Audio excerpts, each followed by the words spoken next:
새 학생. 코난 도일. 1. 글이 있어 시험지. 1895년 나와 홈즈는 어느 조용한 대학 도시에서 몇 주일을 보낸 일이 있었습니다. 옛날 영국의 역사에 대한 홈즈의 연구 때문이었습니다. 우리는 대학 도서관 근처에 숙소를 정했습니다. 홈즈는 책이며 노트들을 잔뜩 늘어놓고 열심히 연구를 했습니다. 그러나 홈즈는 어지간히 범죄와 인연이 깊은지 거기까지 사건이 따라왔습니다. 사건을 의뢰해 온 사람은 힐턴 소홈즈라는 그 고장 대학 교수였습니다. 깡마르고 키가 커서 신경질적인 느낌을 주는 사나이였습니다. 난처한 일이 생겼습니다. 홈즈 씨, 바쁘신 줄은 알지만 제 이야기를 좀 들어주십시오. 오래 걸리진 않습니다. 연구가 바빠 다른 일을 할 여가가 없었던 홈즈는 정중하게 거절했습니다. 말씀대로 저는 지금 몹시 바쁩니다. 모처럼 오셨는데 안 됐지만 경찰에 의뢰해 보시는 게 어떻겠습니까? 그러나 소홈즈 교수는 울상을 지으며 고개를 저었습니다. 그렇게 되면 세상에 알려져서 안 됩니다. 가능하면 학교 안에서 해결하고 싶습니다. 듣기에 홈즈 씨는 입이 무거운 분이라 쓸데없는 이야기는 안 하신다던데. 부탁합니다. 홈즈는 쓴 웃음을 지으며 나를 쳐다보았습니다. 소홈즈 교수는 홈즈의 태도에 아랑곳하지 않고 사건 이야기를 하기 시작했습니다. 우리 학교엔 포테스큐 장학제도라는 게 있습니다. 성적이 좋은 학생에게 졸업까지의 학비 일체를 대주는 거죠. 물론 장학금을 타려면 시험을 거쳐 합격해야 합니다. 소홈즈 교수는 내일로 닥쳐온 그 시험에 글이 있어 출제위원이었습니다. 며칠 전 소홈즈 교수는 글이 있어 시험 문제를 만들어 그것을 인쇄소에 보냈습니다. 외부의 시험 문제가 알려지지 않도록 세심한 주의가 기울여진 것은 물론이었습니다. 오늘 오후 3시 인쇄소에서 시험 문제의 교정세 교정을 보기 위해 활자로 짜놓은 판 위에 놓고 찍는 종이가 나왔습니다. 오후 4시 30분경 교정을 보던 소홈즈 교수는 문득 그 시간에 친구와 만나기로 약속했던 일을 생각해냈습니다. 하마터면 잊을 뻔했네. 교수는 교정세를 책상 위에 그대로 둔 채 방문을 잠그고 친구를 만나러 밖에 나갔습니다. 소홈즈 교수가 자기 방으로 돌아온 것은 약 1시간 후였습니다. 그런데 이상하게 문이 열쇠 구멍에 열쇠가 꽂혀 있었습니다. 내가 문을 잠그고 열쇠를 그냥 꽂아 둔 채 나갔었나? 소홈즈 교수는 고개를 갸우뚱거리면서 호주머니에 손을 넣어 보았습니다. 열쇠는 호주머니 속에 있었습니다. 그 방 열쇠는 2개인데 소홈즈 교수와 사원 베니스터가 하나씩 가지고 있었습니다. 그렇다면 열쇠 구멍에 꽂혀 있는 열쇠는 베니스터의 것이 틀림없었습니다. 소홈즈 교수는 베니스터에게 가서 내 방에 열쇠가 꽂혀 있는데 자네가 잊고 그냥 둔 건가? 하고 물었습니다. 베니스터는 호주머니에 손을 넣어 찾아보더니 놀란 표정을 지었습니다. 아까 차를 드리려고 방에 들어갔는데 그때 잊어버리고 그냥 나온 모양이군요. 죄송합니다. 정말 죄송합니다. 베니스터는 미안하여 어쩔 줄을 몰라 했습니다. 그는 벌써 10년 가까이나 교수의 시중을 들어온 사람으로 정직하고 책임감이 강했습니다. 보통 때야 상관없지만 오늘은 방 안에 내일 있을 시험에 교정세가 놓여 있거든. 소홈즈 교수가 나무라듯 말했습니다. 괜찮을까요? 베니스터는 걱정스러운 얼굴로 교수의 뒤를 따라왔습니다. 소홈즈 교수는 문을 열고 방 안으로 들어갔습니다. 누군가 시험 문제의 교정세를 만진 것이 분명하였습니다. 책상 위에 흘. 교정세는 3장으로 교수는 방에서 나갈 때 그것을 가지런히 간추려 놓았습니다. 그런데 한 장은 마룻바닥에, 한 장은 창문 가까이의 작은 탁자 위에, 또 한 장은 제자리에 놓여 있었습니다. 베니스터. 설마 자네가 이걸 만진 건 아닐 테지? 교수의 물음에 베니스터는 펄쩍 뛰었습니다. 그게 무슨 말씀이십니까? 저는 지금까지 단 한 번도 선생님 책상 위에 물건을 만진 일이 없습니다. 그렇다면 누가 시험 문제지를 보았을지도 모르겠는데 만일 문에 열쇠가 그냥 꽂혀 있고 내가 방에 없다는 것을 알면 나쁜 짓인 줄 알면서도 문제를 훔치러 들어올 가능성이 있지. 야단났군. 열쇠를 그냥 꽂아둔 제게 잘못이 있습니다. 저는 어떻게 하면 좋을까요? 베니스터는 비틀비틀하더니 머리를 감싸주며 의자에 털썩 주저앉아 버렸습니다. 베니스터 걱정하지 말게. 그렇게까지 괴로워하지 않아도 돼. 하며 소홈즈 교수는 베니스터에게 브랜디를 따라 주었습니다. 그리고 나서 교수는 방안을 다시 한번 차근차근 둘러보았습니다. 창가의 책상 위에 연필을 깎은 흔적이 남아 있었습니다. 부러진 심도 있었습니다. 범인이 급히 시험 문제를 베끼다가 심이 부러져서 다시 연필을 깎았다는 추리가 성립됩니다. 교수는 또 한 가지 단서가 될 만한 것을 발견했습니다. 방 안엔 작은 책상이 하나 더 있었습니다. 빨간 가죽을 씌운 흠 하나 없이 반들반들한 것이었습니다. 그런데 그 책사 위에 7cm 정도의 흠이 나 있는 것입니다.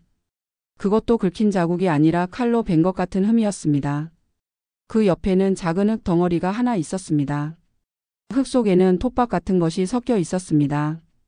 교수는 단서가 또 없을까 하고 열심히 찾아보았습니다. 그러나 그 이상은 아무것도 발견되지 않았습니다. 여기까지 이야기한 소음주 교수는 홈즈에게 매달리다시피 하며 제발 저를 좀 도와주십시오. 범인을 잡든지 아니면 시험을 연기하고 세 문제를 내든지 둘 중에 하나를 선택하지 않을 수 없는 것이 제 입장입니다. 하고 말했습니다. 그렇다면 문제를 다시 내는 게 어떻겠습니까? 그럼 시험을 연기하고 문제를 다시 내는 이유를 학생들에게 설명해야 하는데 그렇게 되면 우리 학교의 명예가 깎이게 됩니다. 현재로서 가장 좋은 방법은 시험 전에 범인을 몰래 찾아내어 시험을 치르지 못하게 하는 겁니다. 어느 결에 홈즈는 이 사건에 흥미를 가지게 된 것 같았습니다. 알았습니다. 힘 닿는 데까지 해보죠. 그런데 그 교정세가 전해진 뒤로 당신 방에 찾아온 사람이 있습니까? 저와 같은 기숙사에 있는 다우라트 라스라는 인도 학생이 찾아왔었습니다. 그 학생도 내일 시험을 치릅니까? 예. 교정세는 책상 위에 있었습니까? 예, 그렇지만 말아두었으니 내용은 보이지 않았지요. 그래도 시험 문제의 교정세라는 건 알았겠죠? 아마 몰랐을 겁니다. 교정세가 당신에게 있는 걸 아는 사람이 몇이나 됩니까? 그것을 가지고 온 인쇄소 직원뿐입니다. 사환인 베니스터도 몰랐습니다. 베니스터는 지금 어디 있죠?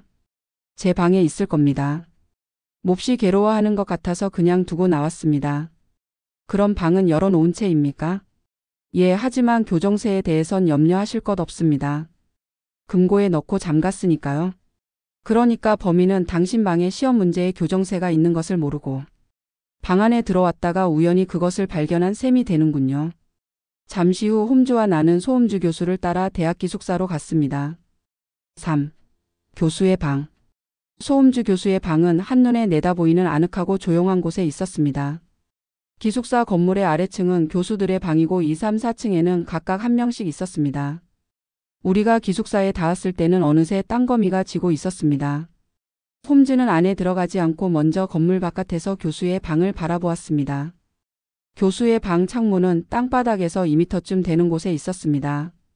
홈즈는 발돋움을 하고 방 안을 들여다보았습니다. 홈즈 씨 사건이 생겼을 때 그 창문은 안으로 단단히 잠겨 있었습니다. 교수의 말에 홈즈는 빙그레 웃었습니다. 아, 그렇습니까? 자, 그럼 안으로 들어가 봅시다. 교수의 방에 들어간 홈즈는 우선 주의 깊게 양탄자 위를 조사하기 시작했습니다. 이윽고 홈즈는 얼굴을 들었습니다. 발자국 같은 건 전혀 없는 것 같군요. 요즘은 날씨가 좋아 땅바닥이 질척거리지 않으니까. 발자국이 남아있지 않은 게 당연할지도 모르죠. 그건 그렇고 베니스터가 주저앉아 있었다는 의자가 어느 것입니까? 저겁니다. 하며 소음주 교수는 창문 옆에 있는 의자를 가리켰다. 그래요? 그럼 흩어진 교정세가 한 장 놓여 있었다는 작은 책상을 좀 볼까요? 홈즈는 작은 책상 앞으로 다가가 옆에 창문과의 거리를 눈어림으로 재어보고 나서 말했습니다. 범인은 방 한가운데 있는 당신 책상에서 교정세를 한 장씩 집어 이 창가의 작은 책상으로 가지고 왔습니다. 안뜰을 거쳐 돌아올 당신을 살펴보면서 문제를 베끼기 위해서지요. 하지만 저는 안뜰을 걸치지 않고 건물의 측면 입구로 해서 들어왔습니다. 그러리라 생각했죠. 범인은 뜻밖의 일에 당황하여 교정세를 흐트러뜨리고 달아난 것입니다. 종이가 흐트러진 모양을 보니 첫째 장의 문제는 전부 베낀 듯합니다. 둘째 장을 작은 책상에 가지고 와서 베끼기 시작했을 때 당신이 갑자기 돌아오신 겁니다. 이 방에 들어섰을 때 누가 달아나는 것 같은 발소리를 듣지 못했습니까? 못 들었는데요. 홈즈는 작은 책상을 전등 쪽으로 기울이고 유심히 살펴보았습니다. 그러나 이내 낙심한 듯 얼굴을 들었습니다. 책상 표면에 연필 자국이 남아있지 않나 했는데 그런 건 없군요. 홈즈는 이번엔 빨간 가죽을 씌운 다른 책상 쪽으로 다가갔습니다. 아, 이게 당신이 말한 흙덩이군요. 과연 톱밥 같은 것이 섞여 있군요. 그 다음에 홈즈의 눈은 책상 위에 흠쪽으로 옮겨졌습니다. 이건 좀 이상하군요. 처음엔 얕은데 마지막엔 톱미드 모양으로 되어 있으니. 홈즈는 방에 있는 다른 문을 가리키며 물었습니다. 저 문을 어디로 통합니까? 예, 침실로 통합니다. 사건이 있은 후 들어가신 일이 있습니까? 그럴 겨를이 없었습니다. 잠깐 저 방을 보여주실까요? 침실로 들어간 홈즈는 방 안을 한 바퀴 빙 둘러보더니 옷장 앞에 걸린 커튼 쪽으로 다가갔습니다. 설마 이 뒤에 누가 숨어 있는 건 아니겠지. 홈즈는 조금 긴장된 얼굴로 커튼을 옆으로 획 끌었습니다. 물론 그 뒤엔 아무도 없었습니다. 서너 벌의 옷이 걸려 있을 뿐이었습니다. 거기서 물러서려 하다가 홈즈는 갑자기 허리를 굽혔습니다. 아니, 손님께선 여기에도 같은 흙덩이를 떨어뜨리고 갔군. 그런데 무엇 때문에 여기에 들어왔을까요? 소홈즈 교수는 이해할 수 없다는 듯이 고개를 갸우뚱거렸습니다. 이젠 사건 진상의 일부가 뚜렷해졌습니다. 범인은 당신이 방문에 손을 대기까지 당신이 돌아온 걸 알지 못했던 것입니다. 그래서 자기 소지품만 가지고 헐레벌떡 침실로 뛰어들어 이 커튼 뒤에 숨었던 것입니다. 그럼 나와 베니스터가 방 안에서 떠들고 있을 때 범인은 이 커튼 뒤에 숨어 있었다는 말입니까? 그렇지요.